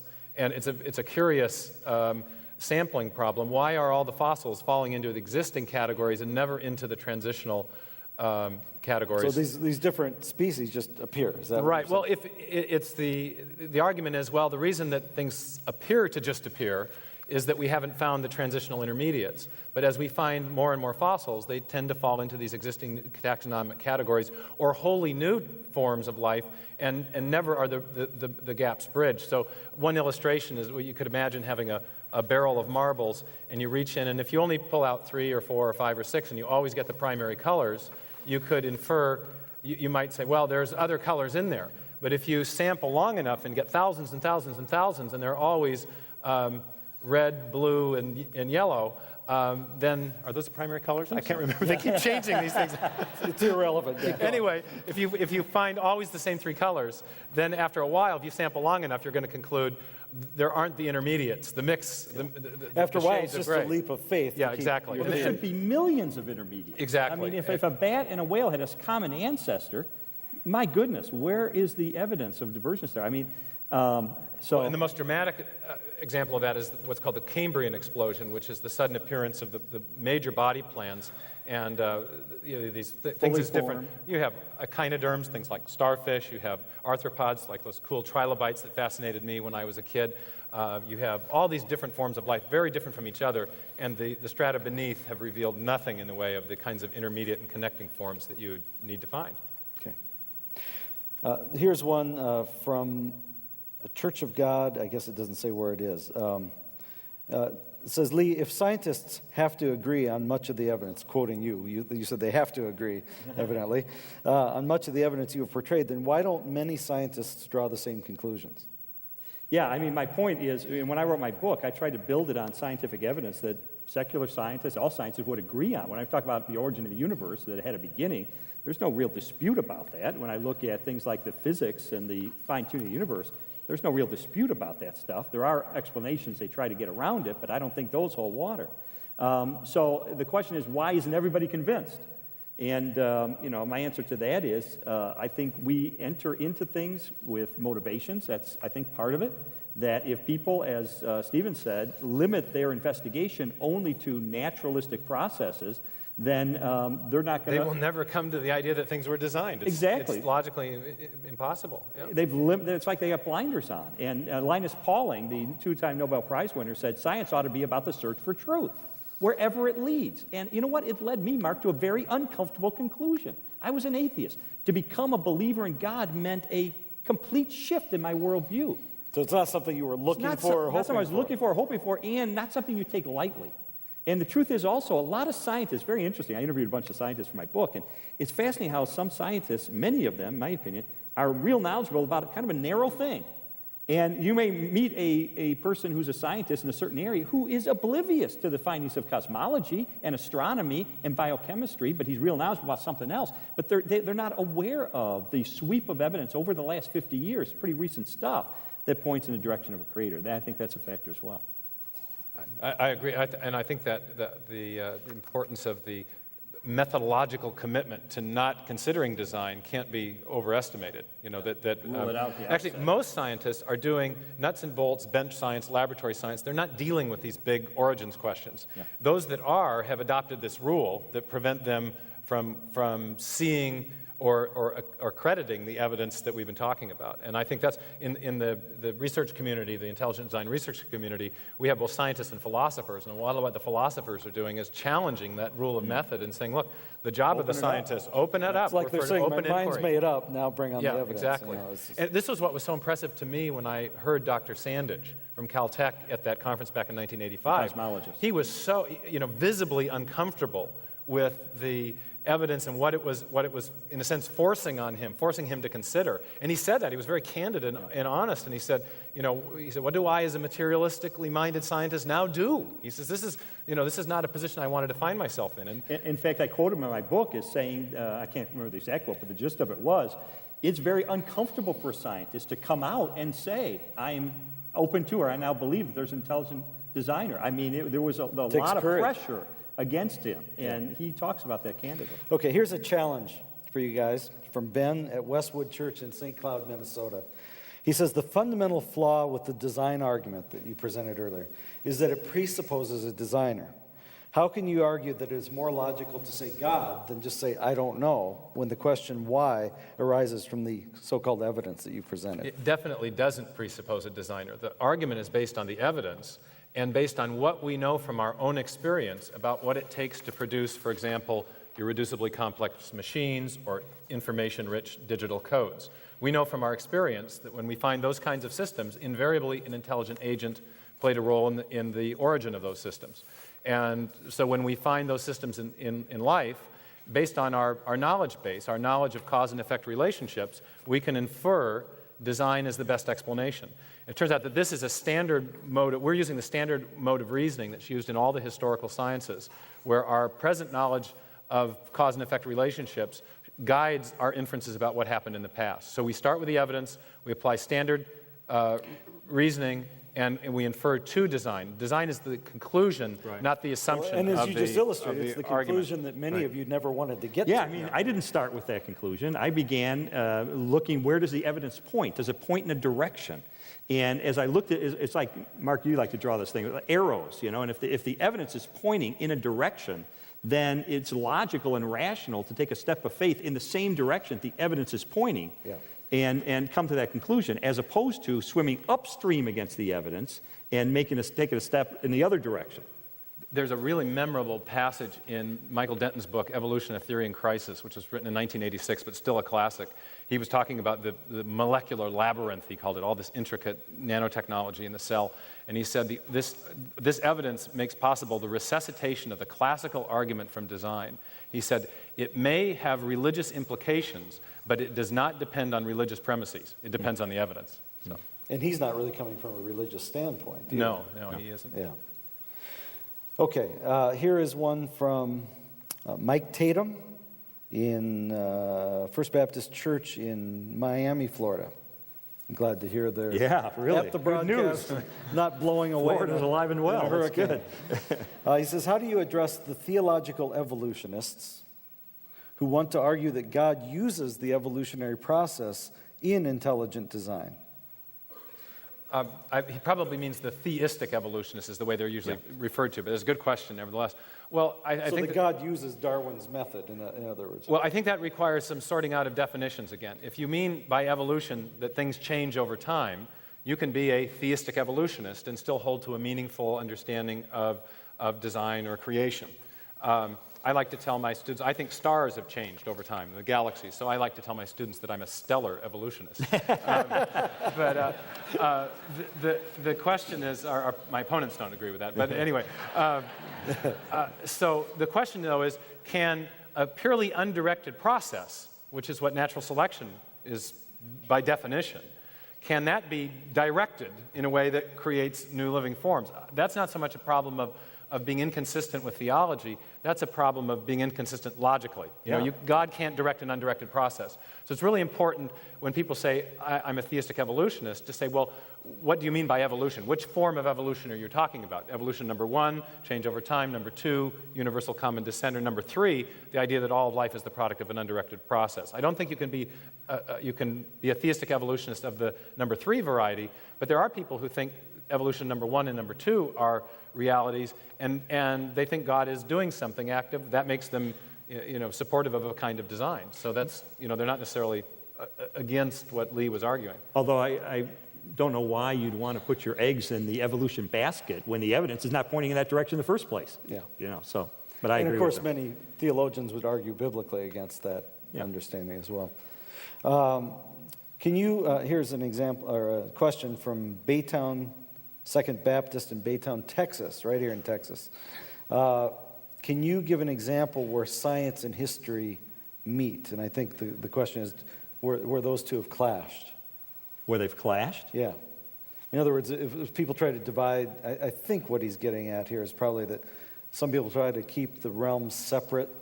The non-overlapping magisteria question? Yeah. Okay. Yeah, Stephen Jay Gould, who was a paleontologist at Harvard University, came up with a way to deal with science and faith in which he said essentially there are two magisteria, or two realms, and science is the realm of facts and data and so forth, and faith is morality and opinion and so forth.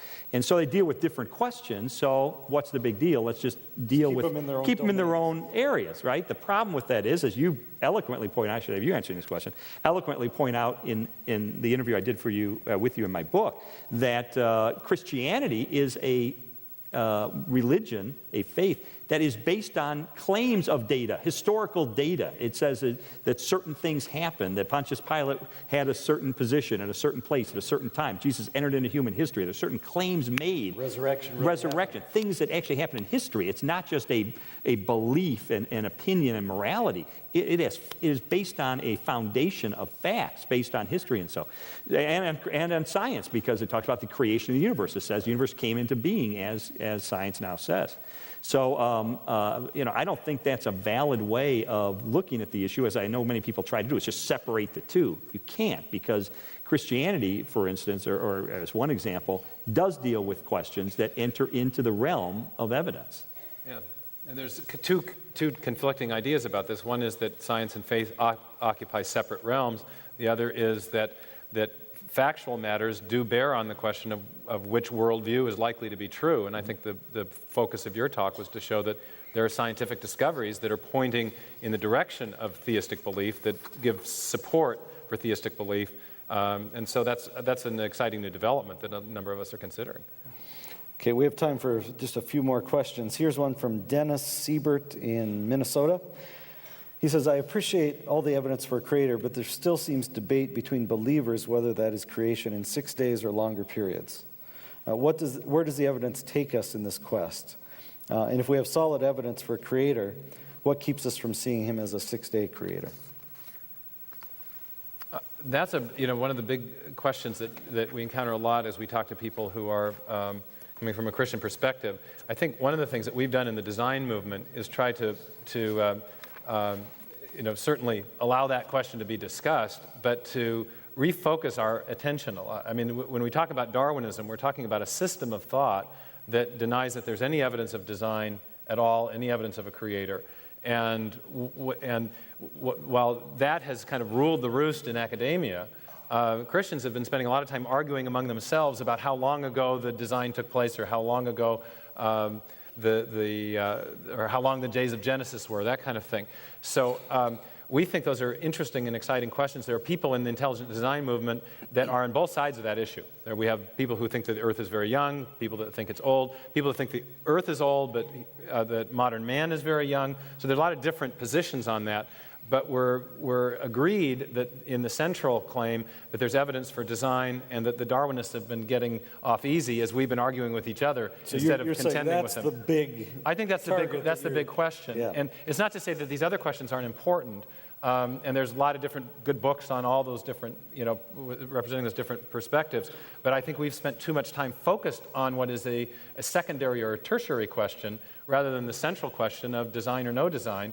And while we've been squabbling among ourselves, the Darwinian folks have been kind of having a free reign of the universities as if there was no challenge. And now we have all this incredible evidence challenging Darwinism and other similar theories, and we think it's time to marshal that. And both camps work together. Work together, extend each other grace on disagreements. Yeah, okay.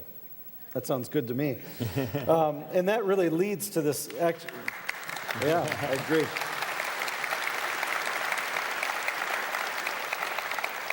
This leads to actually a whole raft of questions, and you see me up here, some of you sorting through these, trying to find them, and this one just keeps coming up. So I'm going to give you kind of a couple versions of it, but this is from Kyra Hillier at Kingston Alliance Church in Canada, and she says, I am a beginning high school math and science teacher. The curriculum mandates that we teach evolution complete with the quote-unquote scientific proofs. In grade 9 science, and she goes on and gives details, but then she says, how can I present an alternative view to evolution to my students in a public school? And I'll just add that this comes up over and over. A question from New York, Sure. Steve's a man on that. He just wrote a book about yeah, that. so let's address this. You were kind enough to give my book a plug. Yeah, you want to throw the book I'll at do him? it again. But at Discovery Institute, we've framed a kind of a policy on this that we think is very helpful. We actually think that students should be taught Darwinian evolution. But we think they should be taught the controversy about Darwinian evolution as well. That is to say, they should be taught the scientific arguments both for and against contemporary Darwinian theory called neo-Darwinism. That's the textbook theory. Everybody needs to know about it, but no one should be indoctrinated into a particular position, especially in the public school. So tell the whole story, and including especially the evidence against it. Yeah, and the whole scientific story. Well, the problem with the textbooks is, number one, they overstate the scientific case, often with factual inaccuracies. Here in Texas earlier in the year, there was a big controversy about the textbooks as they were being adopted, and we were contending for nothing more than correcting the errors in the textbooks, the factual errors, things that have been known from scientific literature to be incorrect for, in some cases, 20, 30 years. And they're still in there. And they're still in there, and invariably these factoids have the effect of overstating the case for Darwinism. And we need to correct the textbooks, number one. But number two, students aren't really being fully educated if they don't know that there's a spirited scientific dissent from Darwinism, and they need to know what the arguments and the evidence are that support that dissenting point of view. And you mentioned the statement of 100 scientists. It's actually up to 325 now that have signed that statement. And there's lots of, the biological literature is full of people expressing skepticism about key tenets of Darwinian evolution. Students need to know about that. That's part of a full science education. It's just full disclosure in science. Okay, Well, that actually leads quite naturally into this question that we talked about earlier. You're trying to help not just with your center up in Seattle, but you've now got some plans for what people can do on local levels. Why don't you just tell us a little how that could help serve what we're talking about? Well, we're forming something we call the Discovery Society, the Center for Science and Culture's Discovery Society, and it's going to be a membership organization that will allow people the chance to get involved on a grassroots level. There'll be a membership fee. That money will help us support the research that we support, but there's also a reciprocal aspect to it in that we want people to help disseminate the message. We have all these wonderful videos, these books. These things can be presented, some of the curricular materials can be presented to school boards as alternatives to the way things are done now. We have videos that can be shown in churches and in civic groups. So like each church could have someone that would join and then disseminate that exactly, or a civic group. And I think this is such an important foundational cultural issue, that I think there's a lot of places where this really intersects people's interest. And as this grows, we'll get people in local areas in touch with each other so they can put on events and spread the word. Okay, that's exciting. Let me just give a phone number if you're interested in knowing more about that. It's 800-685-0632. 1-800-685-0632. Stephen, we've also talked a lot about various books that are helpful tools in studying this further. But what about on video? I know that you've helped in the development of some really high-quality films. Well, thanks for asking. We have 3 really excellent videos. One called Icons of Evolution, which was produced by Coldwater Media, and then 2 produced by Illustra Media. And they're called Unlocking the Mystery of Life. Lee showed a clip from one of those during his talk. Excellent. And a brand new video from Illustra called The Privileged Planet, which develops a radical new design hypothesis about how special the Earth is, and the fact that the same finely tuned conditions that make life possible on Earth make scientific discovery possible on Earth. It looks as though our planet was designed to be a privileged place for scientific discovery. So a very pro-science message that's also part of the overall case for design. Okay, and those are powerful tools available at? They're available for New Society members, for the Discovery Society I just mentioned, and they're also available at illustramedia.com, their website. Okay. I also want to mention the DVD of tonight's broadcast is going to be made available through CCN, together with the broadcast. Remember, Lee, about 2 years ago, we did The Case for Christ. So there's the next step. Once you come to the conclusion from science that there's a God, there's a creator, then what about Jesus? And you have to look at the evidence from history to establish that Jesus really did walk the planet. He claimed to be the Son of God and proved it by returning from the dead. And this is exciting. CCN is making both of those videos available for the price of both of them for the price of one. It's $19.95. You can get those through CCN through October 10th. So that's available. Before we end, though, I just want to turn and talk, Lee. The kind of thing we're talking about tonight is the kind of thing you're doing on this new television program that we've talked about. Tell us just a little about that. Just briefly, I mean, I had Stephen Meyer on because I believe in this topic. And so I had Stephen Meyer, my TV show, debate an atheist, Dr. Michael Shermer, editor of Skeptic Magazine, on this issue. And so what the TV show does, it brings together people of different perspectives, Muslims, Christians, atheists, Baha'is, all kinds of people to debate, is there evidence for God? Is there evidence for intelligent design? Is there evidence for the resurrection? Was Jesus just a prophet, as Muslims claim, or the Son of God, as Christians believe? All these very provocative faith discussions, because my conviction is that when Christianity is allowed to be expressed in this marketplace of ideas, it emerges as the most reasonable alternative. But I bring in people, the best atheists I can get, the best Christians I can get, and we duke it out. In fact, we have just a little 2-minute clip that'll give you a little taste of this show. Let's take a look. This is pretty exciting stuff, folks. Let's see this. When it comes to faith, you can believe whatever you want to believe. The question is, why do you believe it? Does it make sense? Can you defend it? How do you know it's true? When you die, you either go to heaven or hell, or you get reincarnated, or you get absorbed into God, or you lie in the grave, but you can't do them all. The research is clear. There are no deficits in gay and lesbian parenting. The American people have been force-fed an ideology that has not been proven. I have to ask you, have you taken leave of your senses, using Madonna as your principal spokesperson? If you die and open your eyes in front of God, what are you going to say to him? Well, I'm happy to be home. What would he say to you? If we do not become valuable human beings until we breathe air through the nostrils, newborn babies that are born not breathing can be strangled by the physician rather than assisted by the physician. I take Jesus very literally.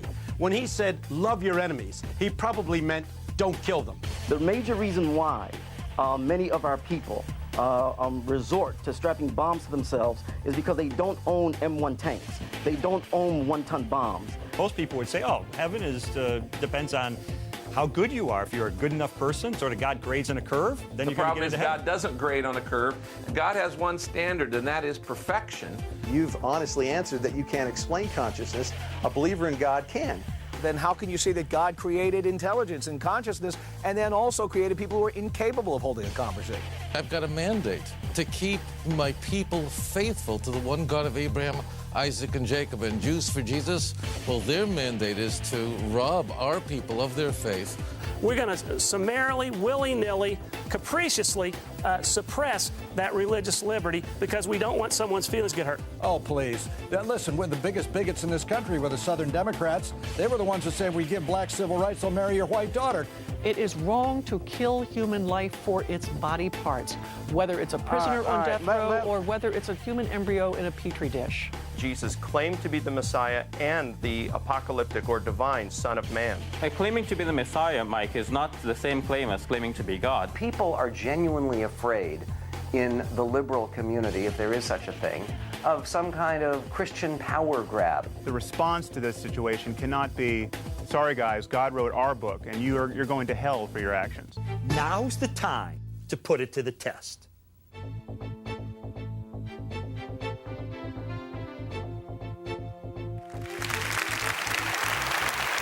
So, Lee, you know how to get yourself in trouble, don't you? Yeah. One of the things we've encouraged people to do is, if you're to invite your friends to watch the show, and then you can go to a website, leestrobel.net. Free discussion questions are there, and you can just have a spiritual discussion every week on the topics that are talked about in the show. So it's a great opportunity to engage with friends and talk about these kind of very volatile but very exciting and provocative sorts of spiritual It's something issues. they'll be interested in because all the different viewpoints are represented. Yeah, it's not a Christian show. I'm a Christian. I present that viewpoint, but we have people on from all different perspectives. Let them have an intellectual shootout. Let people make up their own minds. Okay, and again, that's Saturday nights? Saturday nights, it's 10 o'clock Eastern and Pacific, 9 o'clock Central and Mountain, every Saturday night starting this coming week on PAX TV. If you go to PAXTV.com or PAX.tv or leestrobel.net or faithunderfire.com, any of these sites, you can plug in your zip code and it'll tell you the local station that is the PAX spot locally. So it's a lot of fun. It was an amazing experience to walk into the Playboy Mansion and to interview Hugh Hefner about God. That was interesting. Wait till you see that one. Well, it's been a great night. I do want to just mention briefly, we're going to come back on a CCN broadcast. We're still working out the details, and we can't announce who the speakers are yet, but Lee and I are working with some friends on doing a debate on the resurrection on Palm Sunday, coming up just this spring in March 20th. So watch ccn.tv for that. That's going to be a hot time on the broadcast, and we'd encourage you to tune in on that. And before we end, we've got about 1 or 2 minutes left. Lee or Stephen, do you have anything you want to say to our viewers just to wrap up tonight's discussion? 30 seconds, Steve. Well, I'm just piggybacking off of your talk, but I think it's really an exciting time to be a scientist because there's so much new evidence, and I think there's so many people who do have faith that have felt for a long time very insecure about their intellectual credentials or their position, and the evidence is so strong and it's so exciting that it's a great time. If you're a young person and you want to get into some exciting work, you might consider joining us in developing the theory of intelligent design. We're recruiting, Yeah. So I guess what I'd say is I am naive enough to believe the Bible when it says, seek and you'll find. And, that's what I did. And I would encourage people to do what Linus Pauling said, search for truth. Because science, I believe, when done right, points toward God. I've got nothing to add to that except thank you, everyone, for tuning in with us. We've enjoyed being together. God bless, and we'll see you next time around.